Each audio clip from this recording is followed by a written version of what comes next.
Hello friends, आप सभी का स्वागत है हमारे इस यूट्यूब चैनल पर। और आपको अगर हमारे वीडियोस अच्छे और हेल्पफुल लग रहे हों तो उन्हें प्लीज़ लाइक करें और हमें सब्सक्राइब कर लें ताकि जो आने वाली वीडियोस हैं वो आप तक पहुंच सकें। तो आज हम बात करने वाले हैं मेरे यानी कि रोहन गुप्ता के प्रीलिम्स और मेंस के स्कोर कार्ड की SBI JA जूनियर एसोसिएट की, जो मैंने इस साल दिया था। मेरा ये फ़र्स्ट अटैम्प्ट था और फर्स्ट अटैम्प्ट में मैं मेंस तक गया था और फाइनल कट ऑफ से शायद 10-12 नंबर में पीछे रह गया था। उस पर बात करेंगे। पहले हम डायरेक्टली बात कर लेते हैं मेरे प्रीलिम्स के स्कोर कार्ड की। जैसा कि आप देख सकते हैं कि मैं छत्तीसगढ़ से हूँ और यहाँ का कट ऑफ 76.5 था जनरल कैटेगरी का, और जो मैंने स्कोर किया था वो था 84.5। तो मैंने 8 मार्क्स ऊपर स्कोर किया था कट ऑफ से। ये कहा जाता रहा है कि पेपर इजी आता है प्रीलिम्स का, लेकिन इस बार SBI जे का प्रीलिम्स और मेंस तो था ही, दोनों एग्ज़ाम्स काफ़ी टफ थे और उम्मीद की जा रही थी कि शायद इस बार थोड़े से पेपर होने के बाद थोड़ा जो कट ऑफ है वो थोड़ा सा कम होगा, लेकिन ऐसा हुआ नहीं। आप देख सकते हैं जो कट ऑफ है 76.5 है, जो कि लास्ट ईयर से बढ़ी हुई है। तो चलिए शॉर्टकट में हम बात कर लेते हैं मैंने अटैम्प्ट्स क्या क्या किए थे। तो इंग्लिश में मैंने अटैम्प्ट किया था 29। इंग्लिश थोड़ी मॉडरेट लगी मुझे क्योंकि इसमें लैंग्वेज इजी नहीं थी जैसा हम प्रीलिम्स में एक्सपेक्ट करते हैं। लैंग्वेज भी इजी नहीं थी, इवन थोड़ा सा पेपर लेंदी भी था। मैथ्स 25, ये भी थोड़ा मैं मॉडरेट कहूँगा जैसा हम एक्सपेक्ट करते हैं मीन्स प्रीलिम्स के पेपर में।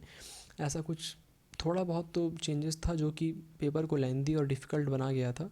रीजनिंग की बात करें तो रीजनिंग मुझे इजी लगा था क्योंकि रीजनिंग में सारे के सारे जो अपने सिटिंग अरेंजमेंट ऑफ पजल्स थे वो काफ़ी इजी थे, और अगर हम सही से अगर एक बार देख लेते उन्हें तो वो एक बार में बैठ रहे थे, शायद दो ही पॉसिबिलिटी में बैठ जा रहे थे। तो टोटल अटैम्प्ट्स हो गए मेरे 86 और जो मैंने स्कोर किया है वो है 84.5। तो फर्स्ट अटैम्प्ट के अकॉर्डिंग ये मुझे तो काफ़ी सेटिस्फाइंग लगा। बाकी आप बताइएगा कि आपको ये कैसा लगा स्कोर कमेंट्स में। अब बात कर लेते हैं मेंस की। तो मैंने मेंस में 82.5 स्कोर किया था फ्रॉम छत्तीसगढ़, ये वो आपको दिख रहा होगा। और जो कट ऑफ हमारे स्टेट की थी तो वो 94.75 थी। तो मैं ऑलमोस्ट 12 मार्क्स के आसपास पीछे रहा हूँ कट ऑफ से। लेकिन जैसा मैंने बताया था कि मेंस काफ़ी टफ आया था, इस पर हम आगे बात करेंगे। तो 82.5 मुझे थोड़ा सा डिसअपॉइंटिंग तो लगा, लेकिन फ़र्स्ट अटैम्प्ट के अनुसार मैंने अच्छा कर लिया था।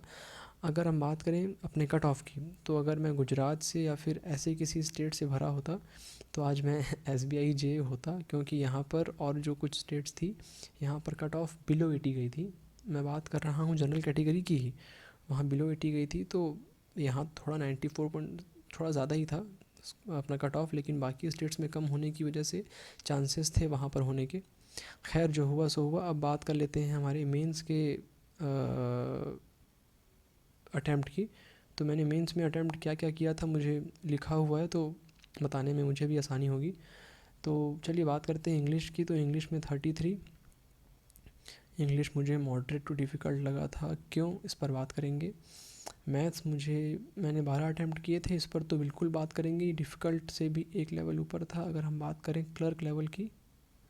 और रही बात रीजनिंग की, तो रीजनिंग 26, ये भी डिफ़िकल्ट था बचा क्या है ना। तो GA 20 था। GA भी चलिए मॉडरेट टू डिफ़िकल्ट लिख देते हैं। अब बात करते हैं पहले GA का। तो GA 20 था। 20 में से मेरे शायद 3 से 4 क्वेश्चंस वो रहे होंगे गैस वर्क था, क्योंकि अटैम्प्ट्स कम थे तो मुझे लगा कि कर लेते हैं, लेकिन वो मैंने चेक किया तो बाद में वो चारों के चारों ही क्वेश्चंस गलत थे जो मैंने गैस किए थे। GA टफ़ था। इस साल से GA काफ़ी टफ़ किया गया था और SBI GA पहला मेंस एग्ज़ाम था जिसमें ये बात प्रूफ हो गई थी कि अब GA उतना विश्वास करने योग्य रहा नहीं, क्योंकि GA में हम पढ़ते कुछ हैं और आता कुछ इतना डीप है। यही वो एग्ज़ाम था जिसमें कि जो नीरज चोपड़ा ने भाला फेंका था उसका वज़न पूछा गया था। तो GA टफ़ था और अब शायद टफ़ ही रहेगा, क्योंकि इसके बाद जितने भी एग्ज़ाम्स हुए RRB के IBPS के, उसमें सब में GA टफ़ कर दिया गया था। GA की बात हो गई, ओके डन। अब बात कर लेते हैं पहले किसकी बात करें, इंग्लिश की बात कर लेते हैं। इंग्लिश मुझे थोड़ा सा मॉडरेट टू डिफ़िकल्ट लगा क्योंकि लैंग्वेज काफ़ी टफ थी। अगर हम बात करें क्लरिकल कैडर के एग्ज़ाम्स की तो इतना डिफ़िकल्ट पूछा नहीं जाता था इस साल से, या फिर इस बार सिर्फ SBI GA में ऐसा हुआ था कि लेवल थोड़ा टफ़ कर दिया गया था, थोड़ा नहीं बहुत टफ़ कर दिया गया था और लेंदी भी था। इवन जो लैंग्वेज था वो उतना ईजी नहीं था क्लरिकल कैडर के हिसाब से। फिर बात कर लेते हैं रीजनिंग की। तो रीजनिंग में जो अपने सीटिंग अरेंजमेंट थे, पजल्स थे, वो इतने टफ थे कि शायद SBI PO लेवल के थे। क्योंकि अगर आपको पज़ल सॉल्व करना है तो पहले आपको स्टेप 1 सॉल्व करना है। ऐसा मुझे कुछ याद नहीं है वैसे। जैसे कि एक स्क्वायर टेबल था, 8 लोग बैठे हैं, तो पहले स्टेप 1 होगा, फिर स्टेप 2 में जो उठा है वो उठ करके कहीं और बैठेगा, जो बैठा था वो थर्ड लेफ्ट, ऐसा था कुछ था। मैंने एक भी क्वेश्चन, एक भी पज़ल नहीं देखा या सीटिंग अरेंजमेंट नहीं देखी जो एक सिंपल सा लॉजिक डिमांड कर रही हो। सारे के सारे जितने पज़ल्स थे वो इतने टफ थे कि मैं क्या बताऊँ। पहली बात ये। दूसरी बात ये कि हम हमेशा एक्सपेक्ट करते हैं कि क्लरिकल कैडर के एग्ज़ाम्स में 5-6 नंबर के आएंगे क्रिटिकल रीजनिंग। इस बार SBI JE के एग्ज़ाम्स में 10+ क्रिटिकल रीजनिंग के सवाल थे। मुझे अच्छे से याद है कि 10+ थे और जितने भी थे मैंने अटैम्प्ट किए थे, इसीलिए मेरा अटैम्प्ट 26 तक चला गया। अब कितने सही थे मुझे नहीं पता, लेकिन हाँ जहाँ तक मुझे पता है तो उसमें से मोस्ट ऑफ देम तो सही ही होंगे क्योंकि वो क्रिटिकल रीजनिंग के क्वेश्चंस ईजी आए थे।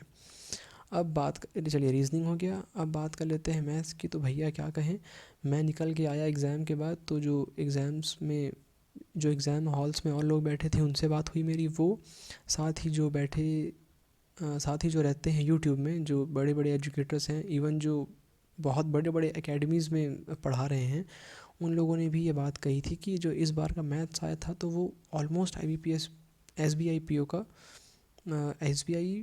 PO के मेंस लेवल को टच कर रहा था।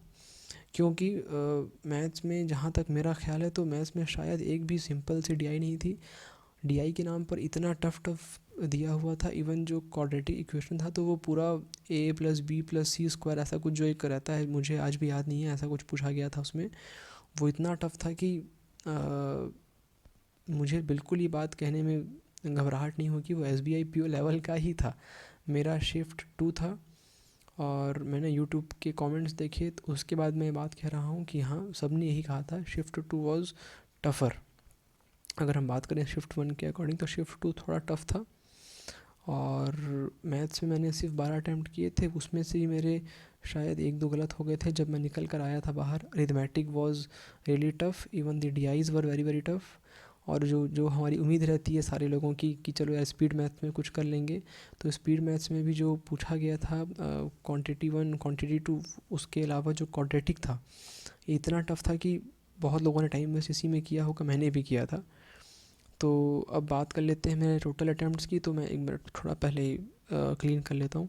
रीजनिंग में मेरे अटैम्प्ट कितने थे, मैथ्स में 12 थे, रीजनिंग में 26 और GA में थे 20। टोटल कितना हुआ, टोटल 91 अटैम्प्ट थे मेरे।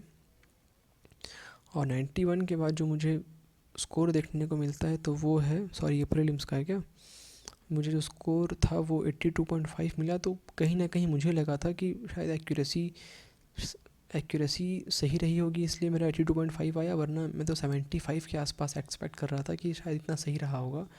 मेरे क्वेश्चंस कुछ कम गलत हुए होंगे, तो 82.5 स्कोर था। हम दोनों ने IBPS PO का भी मेंस दिया था, तो मैं तो क्वालिफाइड हूँ, तो मेरा स्कोर कार्ड अभी आया नहीं है। भाई का स्कोर कार्ड आ चुका था तो हम लोगों ने उस पर एक वीडियो बनाया था, तो उसके स्कोर कार्ड से जो चीज़ें सीखने लायक थी और जो उसके मार्क्स थे तो वो ऊपर आपको वीडियो दिख रहा होगा, उसमें आप देख सकते हैं, जो लिंक दिख रहा होगा। तो यही रहा आज का जो पूरा फ़लसफ़ा था, तो वो यही था कि प्रीलिम्स का स्कोर 8+ था मेरा कट ऑफ से, छत्तीसगढ़ की बात कर रहा हूँ। और मेंस में 12 नंबर के आसपास कम था, 82.5 वाज माई स्कोर। तो इसके साथ ही वीडियो ख़त्म करते हैं। और आपको अगर ये वीडियो अच्छा लगा हो तो इसे प्लीज़ लाइक करें। और मैं डेफ़िनेटली कहूँगा कि आगे बहुत सारी अच्छी वीडियोस आने वाली हैं, कुछ आ चुकी हैं, तो हमें सब्सक्राइब करें। और जो वीडियोस आप देख चुके हैं जो आपको अच्छी लगी हों तो उन्हें आप अपने फ्रेंड्स के साथ जो तैयारी कर रहे हैं बैंकिंग एग्ज़ाम्स की या फिर इंश्योरेंस एग्ज़ाम्स की, तो आप उन्हें वो भी ये शेयर करें। और बस जैसा आप सपोर्ट कर रहे हैं करते रहें। Thank you so much and all the best for your upcoming exams.